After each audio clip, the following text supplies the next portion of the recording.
আসসালামু আলাইকুম ওয়া রাহমাতুল্লাহি ওয়া বারাকাতুহু। আলহামদুলিল্লাহ আলহামদুলিল্লাহ নাহমাদুহু ওয়া নাস্তাঈনুহু ওয়া নাস্তাগফিরুহু ওয়া নাউযু বিল্লাহি মিন শুরুরি আনফুসিনা ওয়া মিন সাইয়্যাতি আ'মালিনা। من يهده الله فلا مضل له ومن يضلله فلا هادي له وأشهد أن لا إله إلا الله وحده لا شريك له وأشهد أن محمدا عبده ورسوله أما بعد فإن خير الحديث চলুন মহান আল্লাহ রাব্বুল আলামিন কি বলছেন সূরা জারিয়াতের মধ্যে বলছেন ওয়াদাক্কির ফাইন্না যিকরা তানফাউল মুমিনিন। নবীকে যেমন বলেছিলেন, নবী হে তুমি বলতেই থাকো, মানুষ মানুক আর না মানুক, তুমি যখন বলতেই থাকবে ভালো কথা বলতেই থাকবে, কোনোদিন না কোনোদিন তাদের নসিব ভালো হলে তোমার কথাগুলো তাদের কাজে লাগবে, তোমার জিকির তাদের কাজে হয়তো কোনোদিন লেগে যেতে পারে। অতএব বন্ধু, ও নবী মানুষদের সামনে বলা ছাড়বে না, মানুষদের সামনে বলবে, শরীয়তের কথা মানুষদের সামনে বলবে, হাদিস কোরআনের কথা মানুষদের সামনে বলবে, তুমি হাসিয়ে দিলে কিন্তু হবে না। ওরকমভাবে এটা হলো আমাদের মিলন প্যারাগ্রাম। বড় ভাইকে 5 দিন 7 দিন 8 দিন 10 দিন বললাম, বলার পরে মনে মনে ভাবলাম অনেকবার বলেছি একবারও কথা কাজে লাগেনি,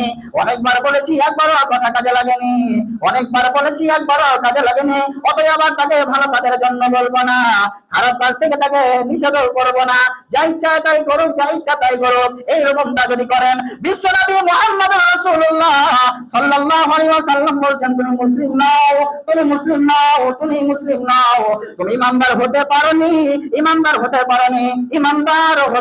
পারোনি, বলতে হবে। কে জানি কখন কোনটা কাজে লেগে যায়। বলুন, বলতেই থাকুন, কিন্তু পরিস্থিতিকে সামনে রেখে আপনাকে বলতে হবে, ওর মোমেন্টটা জানতে হবে, ওর এখন বর্তমান পরিস্থিতি জানতে হবে, তারপরে আপনাকে হাদিস এবং কোরআনের কথা বলতে হবে, হাদিস এবং কোরআনের কথা তার সামনে আলোচনা করতে হবে। যখন জানতে পারবেন যে হ্যাঁ, আমি যদি এখন এই কথাটা দিই তাহলে সেই কথাটিকে সে সাদরে কবুল করতে পারে। চলুন, মহান আল্লাহ রাব্বুল আলামিন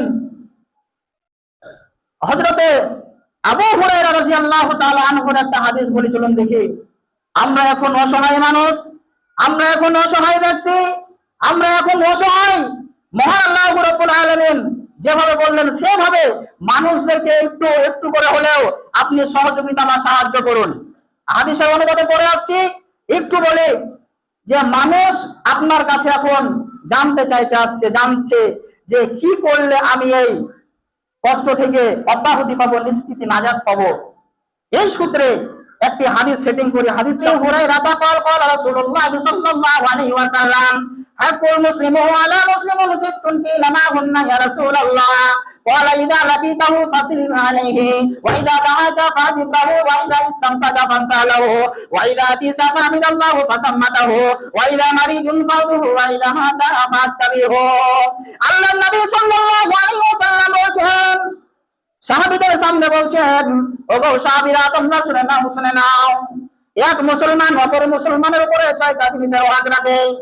সাহাবীদের মধ্যে কৌতূহল আরম্ভ হয়ে গেল, কৌতূহল শুরু হয়ে গেল। ও আল্লাহর নবী, একটা মুসলিমের উপরে আরেকটা মুসলিম কিভাবে 6টা জিনিসের হক রাখতে পারে? আল্লাহর নবী সাল্লাল্লাহু আলাইহি ওয়াসাল্লামকে জিজ্ঞাসা করা হলো। আল্লাহর নবী সাল্লাল্লাহু আলাইহি ওয়াসাল্লাম বলছেন তোমরা ভালো করে শুনে নাও। ফাসিলনা আলাইহি, যখন কোন মুসলমানের সঙ্গে সাক্ষাৎ হবে তখন বলবে আসসালামু আলাইকুম ওয়া রাহমাতুল্লাহি ওয়া বারাকাতুহু। যাকে সালাম দেবে সে বলবে উত্তরে ওয়া আলাইকুম আসসালাম ওয়া রাহমাতুল্লাহি ওয়া বারাকাতুহু। দ্বিতীয় নম্বরে বলা হচ্ছে ওয়াইদা দাআকা ফাজিবাহু, তোমাকে যদি শরীয়ত মোতাবেক দাওয়াত দেয়, তোমাকে কোন ব্যক্তি দাওয়াত দিয়েছে, বলছে বন্ধু অমুক দিন আমার বাড়িতে অনুষ্ঠান হবে, অমুক দিন বাড়িতে আমার খানা পিনার ব্যবস্থা করা হয়েছে, তোমার দাওয়াত থাকলে ওই দিন তুমি আমার বাড়িতে পৌঁছে যাবে। চলুন একটু আমরা বলি, আমাদের সমাজে যেটা প্রচলিত আছে, যে দাওয়াতের প্রচলন আছে, যে দাওয়াত আমরা খাই, মানুষদেরকে দাওয়াত দিব একটু বলে, ওয়াইদা দাওয়াতা সাদিকাহু, দাওয়াত দিলে আপনাকে ফরজের মতো ওটাকে মেনে নিতে হবে, দাওয়াতটাকে আপনাকে ফরজের মতো মেনে নিতে হবে। যদি দাওয়াতটাকে না মানেন, বিশ্বনবী মুহাম্মদ রাসূলুল্লাহ সাল্লাল্লাহু আলাইহি ওয়াসাল্লামের হাদিসকে উপেক্ষা করা হবে।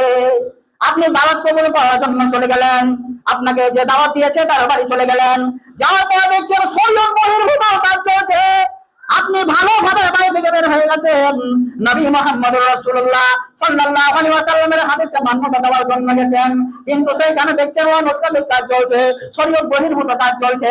আপনার উচিত হবে, আপনি যে মুসলমান, আপনি যে ইমানদার, ওইখানে দেখছেন শরীয়ত মোতাবেক কাজ হয় না, শরীয়ত বহির্ভূত কাজ করছে, আপনার উচিত হবে সেখান থেকে ফিরে চলে আসা, সেখান থেকে ফিরে চলে আসা। যদি সেখান থেকে না ফিরে চলে আসেন, তাহলে কি হবে, শরীয়ত বহির্ভূত কাজ করার জন্য যে পাপটা তার মধ্যে হয়ে যাচ্ছে, ওই পাপটাও কিন্তু আপনার হয়ে যাবে, ওর কাছ থেকে আপনি সাপোর্ট করলেন। নবী মুহাম্মদ রাসূলুল্লাহ সাল্লাল্লাহু আলাইহি ওয়াসাল্লাম যেমন দাওয়াতটাকে কবুল করতে বলেছেন, অনুরূপভাবে শরীয়ত বহির্ভূত কাজ হলে সেখান থেকে আপনাকে চলে আসতে হবে। এটাও কিন্তু মহান আল্লাহ রাব্বুল আলামিন নবী নিষেধ করেছেন। যাও, শরীয়ত মতো কাজ হলে থাকো, খাও, শরীয়ত বহির্ভূত হলে যদি হয় কাজ হয়, ওখান থেকে চলে এসো। যেটাও আল্লাহর নবী বলছেন, আবার আসতেও বলছেন। নাম্বার 3, ওয়াইদা ইসতানসাকা ফানসাহ লাহু। এটা একটু ভাইটাল বিষয়। বিষয়টা হলো এরকম, এখন আমাদের মাধ্যমে আমাদের মধ্যে এসআইআর চলছে, মনে হচ্ছে যেন মানুষের কিয়ামতের পূর্ব লক্ষণ, মনে হচ্ছে যেন কিয়ামতের ময়দান মনে দিয়ে আরম্ভ হয়ে গেছে। আমি বলছি, যদি আমার ফর্মে লেখা ভুল হয়ে যায়, তাহলে হয়তো আমাকে ডিটেনশন ক্যাম্পে রাখতে হবে। যদি আমার ফর্ম লেখা ভুল হয়ে যায়, তাহলে হয়তো আমাকে বাংলাদেশে চলে যেতে হবে। যদি আমার ফর্মে লেখা ভুল হয়, তাহলে হয়তো আমাকে কোন জায়গায় চলে যেতে হবে। মনে হচ্ছে যেন কিয়ামতের দিন যেমন মানুষ ছুটাছুটি করবে, অনুরূপ ভাবে যেদিন থেকে মানুষ শুনেছে এসআইআর হবে, এনআরসি হবে, ওই যে কাগজ পাবে, কাগজ পাওয়ার পরে যে কি হবে, যেদিন থেকে কাগজ পেতে আরম্ভ করেছে, মানুষের মুখের দিকে মনে হচ্ছে যেন আর তাকানো যায় না। আল্লাহর নবী সাল্লাল্লাহু আলাইহি ওয়াসাল্লাম বলেছেন, ওয়াইদা ইসতানসাকা ফানসাহ লাহু। যদি তোমার কাছে কোনো ব্যক্তি পরামর্শ চাইতে আসে, তুমি কিন্তু ভালো পরামর্শটা জানো, তুমি ভালো কথা জানো, তোমার উচিত হবে বিশ্বনবী মুহাম্মদ রাসূলুল্লাহ সাল্লাল্লাহু আলাইহি ওয়াসাল্লামের হাদিসের দিকে লক্ষ্য রেখে তোমার কাছে পরামর্শ চাইতে এসেছে, তুমি কিন্তু পরামর্শটা ভালোই দেবে। তুমি যেমন বলছো আমি ভালো দিয়ে আমি ভালো থাকবো, তুমি যেমন ভাবছো আমার ফোনটা যেন লেখা ভুল না হয়, আপনার উচিত হবে কোন ব্যক্তি আপনার কাছে এসেছে বা আপনাকে বলতে পারছে না, আপনার উচিত হবে আপনার ফর্ম ফিল আপ হয়েছে, আপনি কাউকে জিজ্ঞাসা করবেন, ভাই আপনার ফর্ম ফিল আপ কি হয়ে গেছে, আপনার কাজ কি হয়ে গেছে। যদি কাজ না হয়, আপনি যেখানে করেছেন, যার কাছে করেছেন কিংবা নিজেই করেছেন, বলবেন ভাই আমার হয়ে গেছে, আমারটা সঠিক, আসুন আপনার ব্যবস্থাটা আমি করে দিই, আপনার ফর্মটা ফিল আপ করে দিই, আপনাকে সুন্দর কথাগুলো বলে দিই, যে সুন্দর কথা বললে ছিলাম শুরু থেকে এখন অব্দি আছে, আগামীতেও আপনিও থাকলে আমিও থাকবো, আমি থাকলে আপনিও থাকবেন, এরকম ভালো বার্তাগুলো মানুষদের কাছে পৌঁছে দিন। এটা হাদিসের কথা আপনাকে বলছি, যে ওয়াইদা ইসতানসাকা ফানসাহ লাহু। কেউ যদি পরামর্শ চাইতে আসে, তাকে ভালো পরামর্শ দিয়ে বিদায় করবেন। সময় পার করে দিয়েছি, 2-5 মিনিট নিলে অসুবিধা আছে? 2-5 মিনিট নিচ্ছি। তো বলছিলাম, এই হাদিসটা সম্পূর্ণ অনুবাদ করে ইনশাআল্লাহ শেষ করে দেব। আল্লাহর নবী সাল্লাল্লাহু আলাইহি ওয়াসাল্লাম বললেন, ওয়াইদা ইসতানসাকা ফানসাহ লাহু ওয়াইদা আতিসা ফাহমিদাল্লাহ।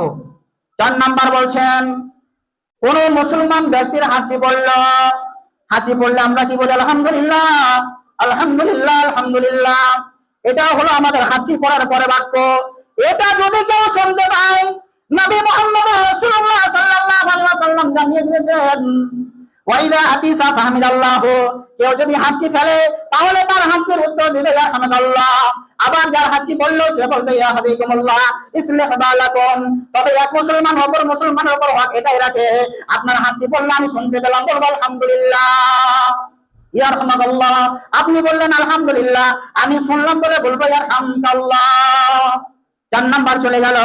5 নাম্বার বিশ্বনবী মুহাম্মদ রাসূলুল্লাহ সাল্লাল্লাহু আলাইহি ওয়াসাল্লাম বলছেন, ওয়াইদা মাতা ফাতাবিহু ওয়াইদা মারিদুন ফাউবিহু।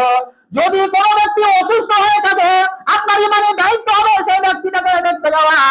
যদি কোনো মুসলিম ভাই অসুস্থ থাকে, কোনো ইমানদার ভাই অসুস্থ থাকে, তাহলে আপনি শুনতে পেয়েছেন অমুক গ্রামে অমুক ভাই অসুস্থ আছে, তাহলে আপনার উচিত হবে সেই ব্যক্তিটাকে দেখতে যাওয়া। 6 নম্বর বিশ্বনবী মুহাম্মদ রাসূলুল্লাহ সাল্লাল্লাহু আলাইহি ওয়াসাল্লাম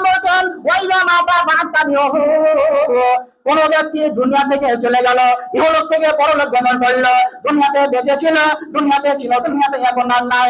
আপনি শুনতে পেয়েছেন, আপনি শুনতে পেয়েছেন, আপনার উচিত হবে আপনার উপরে সেই ব্যক্তিটা হাত রাখে, যার সেই ব্যক্তিটা মরে গেলে আপনাকে তার দাফন কাফনে হাজির হতে হবে, তার জানাজায় হাজির হতে হবে, তার মাটি দেওয়ার জন্য হাজির হতে হবে। আপনার উপরে ওই ব্যক্তিটা হাত রাখে। এই ছয়টা যখন বিশ্বনবী মুহাম্মদ রাসূলুল্লাহ সাল্লাল্লাহু আলাইহি ওয়াসাল্লাম বললেন, সাহাবীরা বলছেন, ইয়া রাসূলুল্লাহ, ওগো আল্লাহর নবী, আমরা কতই না উপকৃত হলাম, আমাদের কতই না ভালো হলো, আমাদের কতই না সুবিধা হলো। ওগো আল্লাহর নবী, এই ছয়টার মধ্যে আমরা ছয়টাকে প্রাধান্য দেব, ছয়টাকে মান্যতা দেব, ছয়টাকে আমরা সুন্দরভাবে মেনে নেব। আমার বন্ধু, তো কথা হলো এই, আমরা চাই যে সকলেই যেহেতু মুসলিম, আমরা সকলে এক সুতোয় গাঁথা, আমরা এক দড়িতে বাঁধা, এক দড়িতে আমরা আবদ্ধ হয়ে আছি। অতএব আমার যেমন ভালাই চাই, আমার যেমন ভালাই চাইবো, আমি অপর মুসলিম ভাইয়েরও ভালাই চাইবো ইনশাআল্লাহ। আমি চাই জান্নাতে যাব, আর আমার সামনে আপনি জাহান্নামে যাব। যদি আমার সামনে আপনি জাহান্নামে যাই, আমি মুসলিম কিন্তু এখনো হতে পারিনি। আমার সামনে আপনি অন্যায় করছেন, নিষেধ করতে পারছি না, বলছি না, আমি এখনো মুসলমান ইমানদার হতে পারিনি। তাতে আপনাকে ভালো লাগতে পারে, খারাপও লাগতে পারে। আপনাকে শরীয়তের কথা বলছি, আপনি মানতেও পারেন, না মানতেও পারেন, তবে বলার কাজ সকলকেই বলতে হবে, বলার কাজ সকলকেই বলতে হবে। শুধু আলেম সম্প্রদায় বলবে এরকমটা কিন্তু নয়। যেই জানেন সেই বলবেন, যেই জানেন সেই বলবেন। এমন কোন মানুষ নাই যে জানে না যে এই মদ্যপান করাটা হারাম। আপনি জানেন, সেহেতু আপনি তাকে বলবেন। যার হাতে মদের বোতল আছে, আপনি তাকে বলবেন, ভাই এটা করতে হয় না, এটা পান করতে হয় না, এই জিনিস পান করতে হয় না, এটা খেতে হয় না। যে জিনিসের ব্যাপারে আপনি জানেন, সেই ব্যাপারে তাকে আপনি নিষেধ করবেন, যেটা ভালো কাজ। আপনি জানেন শুধু আলেম ওলামা বলবে এরকমটা নয়। আপনি জানেন নামাজ পড়লে ভালো, নামাজ পড়লে ভালো, নামাজ পড়াটা ভালো কাজ, আপনি তাকে বলুন। আপনি নিজেও আদায় করুন, আপনি অপরকেও বলুন। নিজে ভালো কাজ করুন, অপরকে ভালো কাজ করার জন্য আঞ্জাম দিন, আপনিও বাঁচবেন, সেও ব্যক্তিও বাঁচবে। আল্লাহ, তুমি আমাদের সকলকে সঠিকটা বোঝার তৌফিক দান করো। আমিন। ওয়া আখিরু দাওয়ানা আনিল হামদুলিল্লাহি রাব্বিল আলামিন। আল্লাহুম্মা সাল্লি আলা মুহাম্মাদ ওয়া আলা আলি মুহাম্মাদ কামা সাল্লাইতা আলা ইব্রাহিম ওয়া আলা আলি ইব্রাহিম ইন্নাকা হামিদুম মাজিদ। আল্লাহুম্মা বারিক আলা মুহাম্মাদ ওয়া আলা আলি মুহাম্মাদ كما باركت على إبراهيم وعلى آل إبراهيم إنك حميد مجيد. سبحان ربك رب العزة عما يصفون وسلام على المرسلين والحمد لله رب العالمين. السلام عليكم ورحمة الله.